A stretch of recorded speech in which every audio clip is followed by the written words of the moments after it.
A esperança é insistente, mesmo triste ela reside, mora lá na minha casa, vive aqui nessa cidade.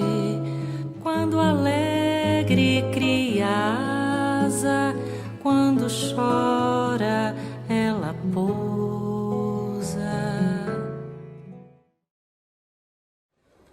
Olá, tudo bem? Espero que estejam todos bem em seus lares. Este é mais um evangelho do Grupo Esperançar. Hoje é o nosso último evangelho de aniversário. Espero que todos estejam gostando dos temas, dos nossos amigos convidados.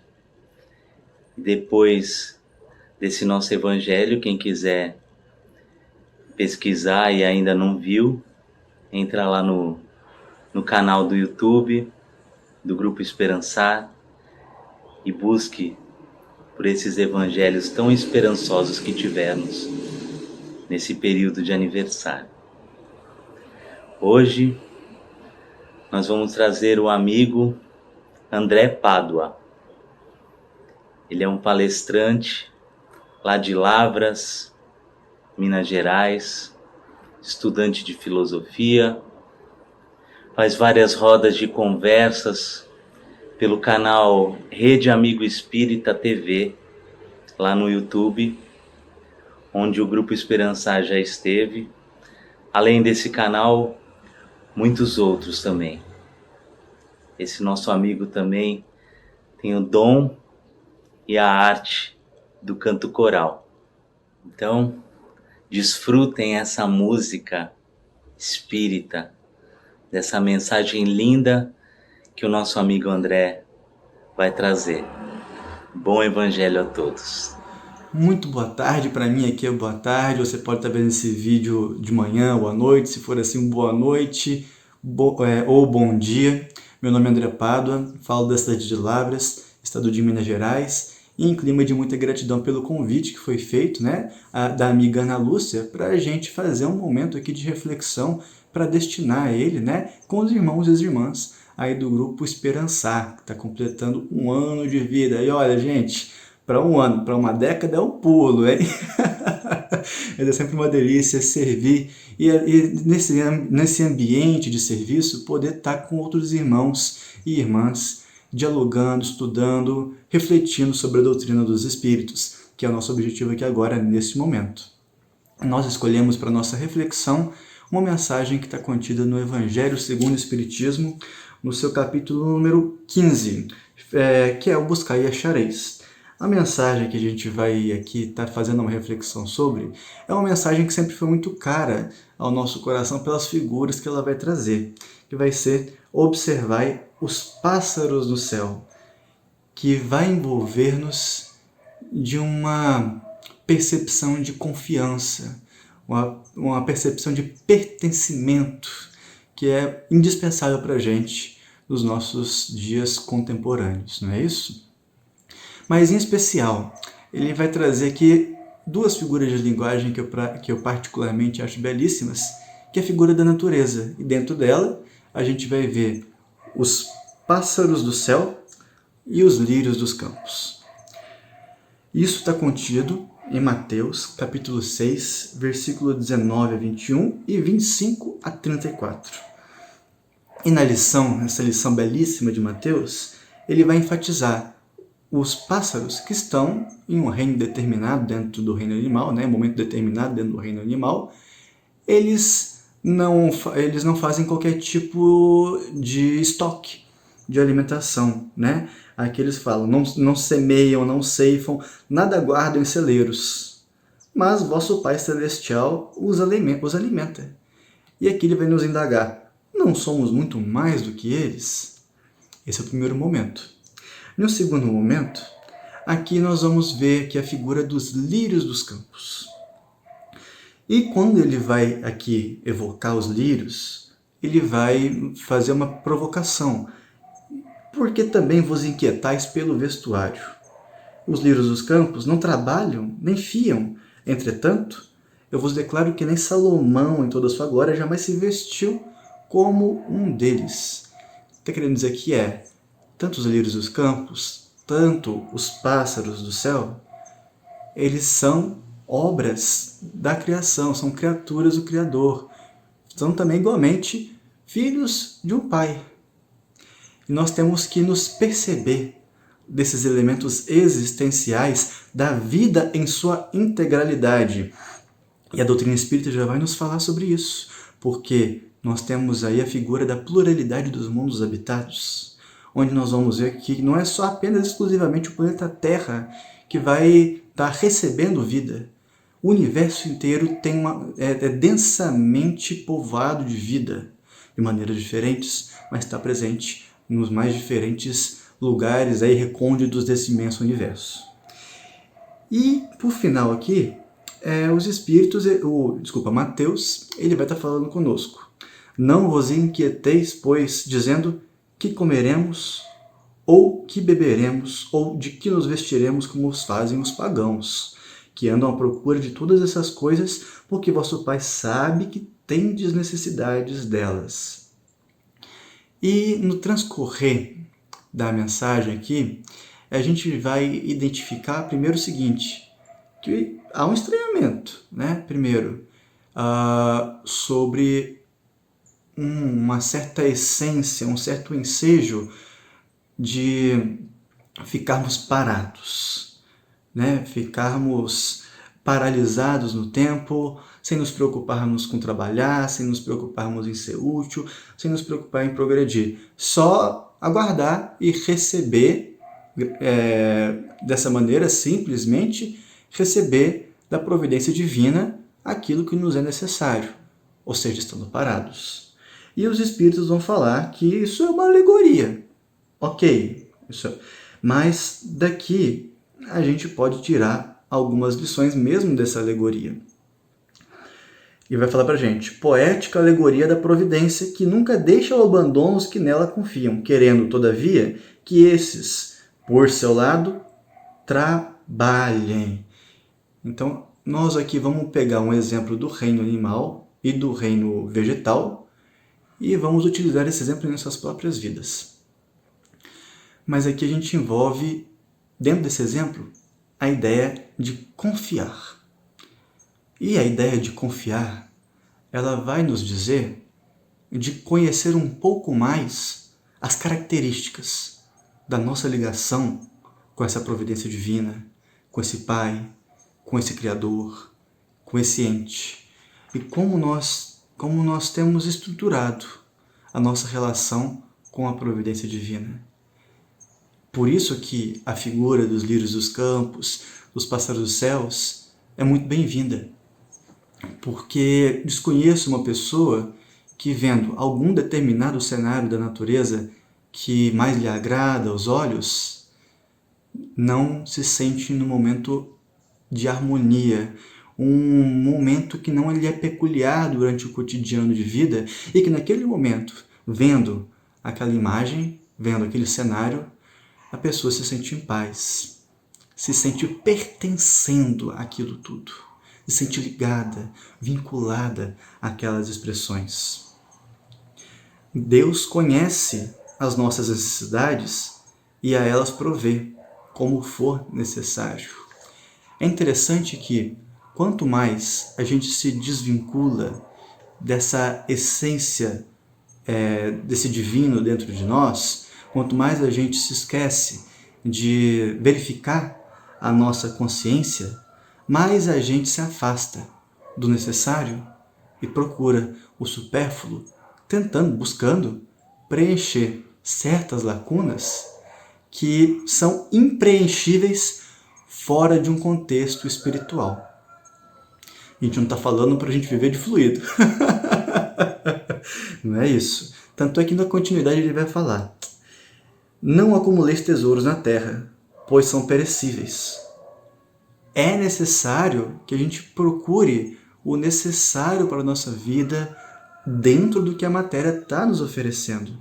E aqui os Espíritos são muito claros com isso quando eles vão falar: a terra produzirá o suficiente para alimentar a todos os seus habitantes. Veja, uma necessidade básica.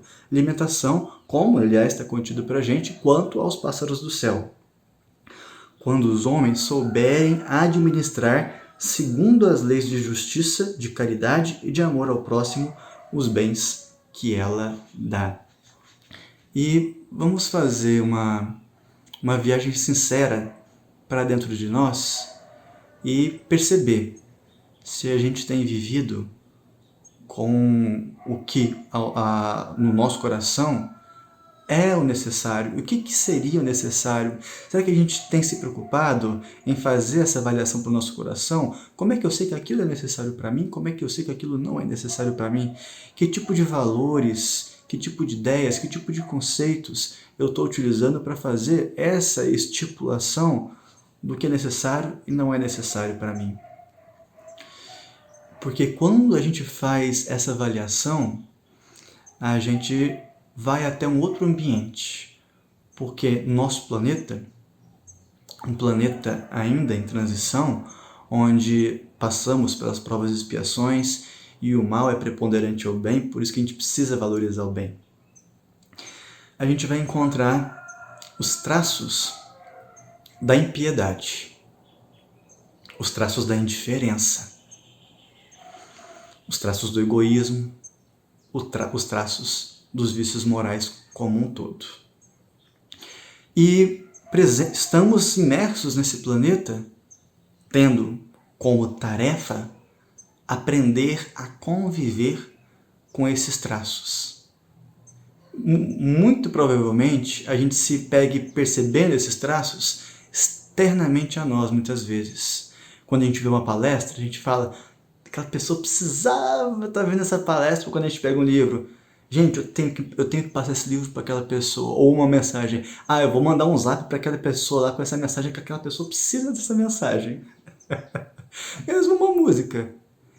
E muito frequentemente a gente se esvazia quanto ao significado daquela mensagem que, de alguma maneira, chegou para nós.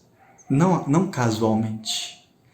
Houve um conjunto de fatores que nos facultou acessar essas mensagens.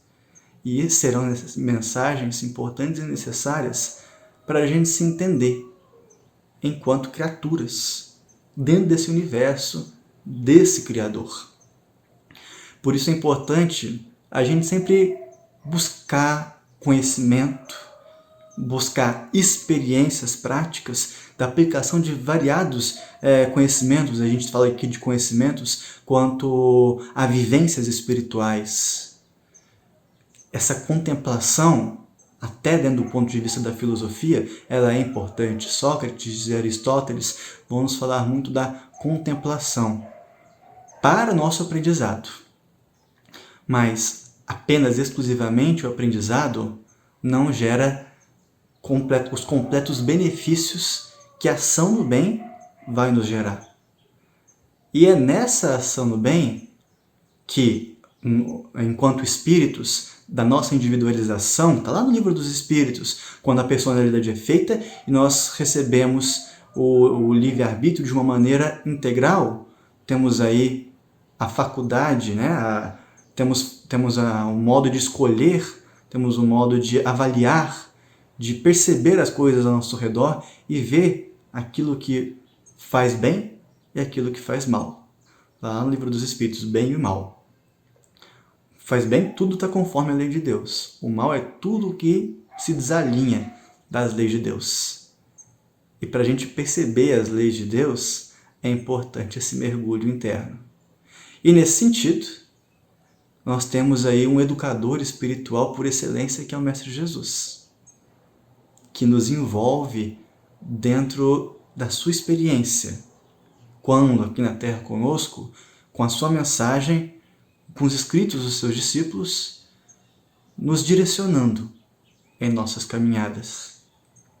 Por isso a importância de nós estamos fazendo esse vídeo aqui de alguns minutos, de algumas reflexões, mas é um desafio que se impõe primeiramente para esse que vos fala E também é um convite desse que vos fala para a gente se vincular um pouco mais ao conteúdo espiritual, à essência espiritual. Pode estar presente aqui no Evangelho, pode estar presente no Novo Testamento, pode estar presente em algum vídeo de YouTube, em alguma mensagem de WhatsApp.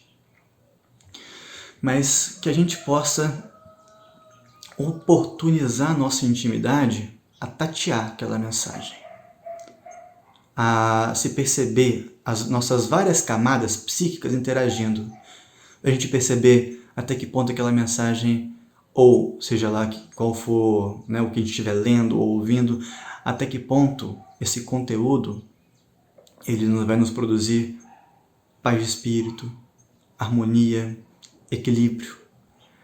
E até quanto esse conteúdo incomoda. Porque muitas vezes a gente fala tanto nessas características para levar para o nosso próprio progresso moral e a gente acaba saindo um pouco de uma outra ótica.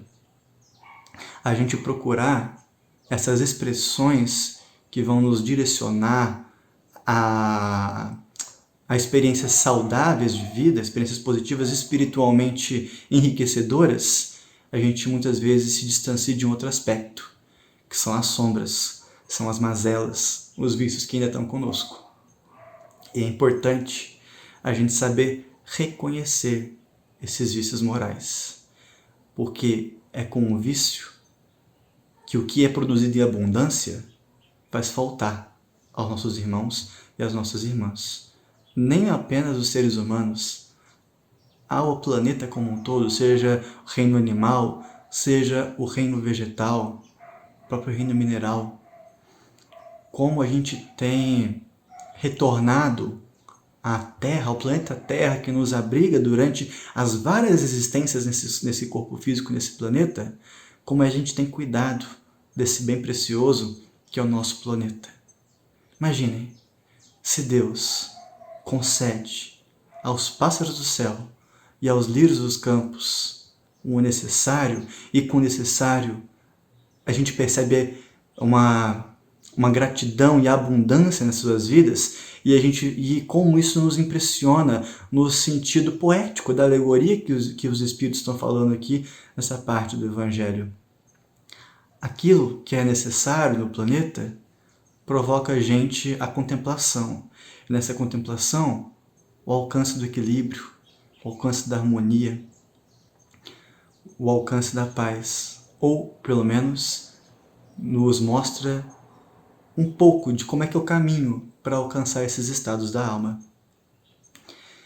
E quando a gente alcança, é um pouco mais fácil da gente perceber o que na nossa intimidade tem provocado para que a gente não contribua com essas expressões da criação. Em outras palavras, o que a gente tem feito prejudicial a essas expressões da vida? E quando a gente pensa nesse exterior, nos lírios dos campos, nos pássaros dos céus, lembrando que aqui ele lembra de Salomão, que se vinculou de uma forma muito singular a esse Deus. Só que depois, quanto mais essa vinculação vinha, havia também como se Salomão se distanciasse da proposta espiritual. E quando ele se distancia da proposta espiritual, há uma queda. Nós também caímos, mesmo com tudo o que está à nossa volta. A impiedade, além de estar no nosso exterior, também nos provoca dentro de nós. É importante sim a gente considerar as nossas virtudes, as nossas potencialidades, mas a gente também fazer um garimpo ali, dentro da nossa consciência, e perceber essas dificuldades nossas, também é um momento importante de cuidado desse universo íntimo, que é a nossa intimidade, que é essa individualização, essa personalidade que aqui o André, que está falando com vocês, ele é transitório. Ele é transitório. O que vai permanecer é o que eu consegui falar, é o que eu consegui fazer disso que eu falo. Não estamos pedindo, a gente não está aqui pedindo nem para nós mesmos, nem para os irmãos e irmãs, para um perfeito alinhamento entre a prática e aquilo que se reflete. A gente sabe que cada um carrega suas próprias tempestades, suas próprias dificuldades. E nós temos que agir com sabedoria. E o que é agir com sabedoria? É se aproximar do afeto e do amor. É conversar. É dialogar. É entender as dores do outro. E não generalizar. Você que está aí me assistindo agora, muito provavelmente, carrega suas dores. Carrega suas dificuldades. Eu não as conheço. Eu não as conheço. E preciso, portanto, respeitá-las. Mas eu preciso dizer também que é preciso cuidar delas. Seja em um momento de contemplação da natureza, seja ao percebermos a extensão da dificuldade e o que ela tem nos provocado, procurarmos uma ajuda profissional. Aliás, esses momentos de isolamento social têm nos provocado bastante a essa procura de profissionais que possam estar nos auxiliando com as nossas dificuldades. E quando a gente consegue alinhar um pouco mais a mente dentro daquilo que é necessário para a gente, para a nossa própria saúde espiritual, há uma angulação, há um alinhamento também com a nossa saúde espiritual. Então, era basicamente essa a mensagem que nós gostaríamos de dividir. Quando percebemos essa relação de confiança e um movimento de agir com confiança fora de nós, com os pássaros dos céus, com os lírios dos campos, para também nós exercitarmos essa confiança em nós mesmos dessa maneira, cuidarmos-nos bem enquanto expressões da criação e cuidarmos bem do que está exterior a nós, que também é obra do Pai. Há essa preocupação em comum a esses dois ambientes. E aqui a gente fala a obra do Pai em contexto geral. O ar que a gente respira, o nosso familiar que está com a gente dentro de casa, são também expressões da vida, que a gente precisa ter afeto, ter amorosidade e ter carinho. Porque dessa maneira, quando aqui o BIP, que a gente fala sempre na evangelização, é mocidade, benevolência, indulgência e perdão, se conjugar aí também com a grandeza do amor, muitas das dores e das aflições que nós sentimos, elas vão passar. E nós, nesse momento que enfrentamos as expressões da transição planetária, que, aliás, segundo o próprio Evangelho, o que a gente vai encontrar nesse riacho que está fluindo, ali o lago, o mar, se chama regeneração, que é onde a alma descansa. De tudo que tem enfrentado nas provas e expiações que a vida tem oportunizado para o crescimento. Que a gente saiba usar as nossas próprias provas e expiações enquanto elementos pedagógicos que a providência divina vai nos oferecer para crescermos. Lembrando sempre dessa potência no nosso coração, de que esse crescimento e esse progresso tem que se conjugar com afeto e com amor. E quando a gente vê a expressão da impiedade ou afastamento da amorosidade, que a gente também possa agir, mas que a gente consiga aclimatar isso dentro do nosso coração para a gente agir com sabedoria, tal qual a providência divina também agiu com Salomão. E assim a gente consegue caminhar uma trilha. a gente provavelmente vai errar nesse caminho, tá, gente? A gente vai errar bastante. Mas saber se perdoar e conseguir levantar também é uma virtude. Se reerguer, se perceber ali como sendo educado espiritualmente, que é o progresso. Então vamos aclimatar no nosso coração essa amorosidade, esse afeto também para com a gente mesmo. Para com a gente mesma. E assim, logo, a regeneração, ou o reino de Deus, que ele está falando aqui na mensagem para a gente também, vai ter sido construído, solidificado, estruturado dentro do nosso coração. Um pressuposto para ele existir fora de nós. Muita gratidão pela oportunidade de estar aqui com todas vocês, com todos vocês. Desejo vida longa ao grupo, desejo vida longa a todos nós, inspirados pela espiritualidade amiga, sempre caminhando no sentido de ampliar os nossos laços de afetos, de amizade, de amorosidade. Forte abraço, fiquem todos com Deus. Não sou espírita porque atingi a perfeição. É justamente o contrário. Sou um aprendiz diário, tentando a evolução. Quanto mais o espírito estuda, mais o espiritismo ajuda em busca da transformação. O acerto vou sempre buscar, mas sei que haverão tropeços.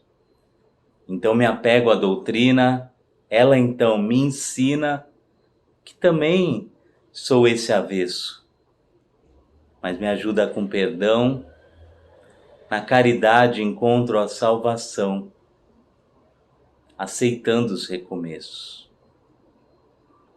Com o uso do livre-arbítrio, o destino a cada dia embaralho. Sei que para mim há um plano, mas pela condição de ser humano, em muitas coisas eu falho.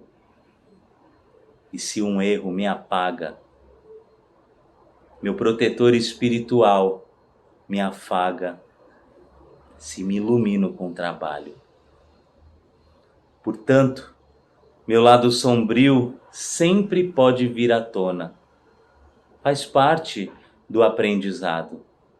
Melhorar o que está errado e me erguer quando eu for à lona. Nosso Cristo é consolador. Com o Evangelho, aprendo com amor. Toda vez que a dor me questiona.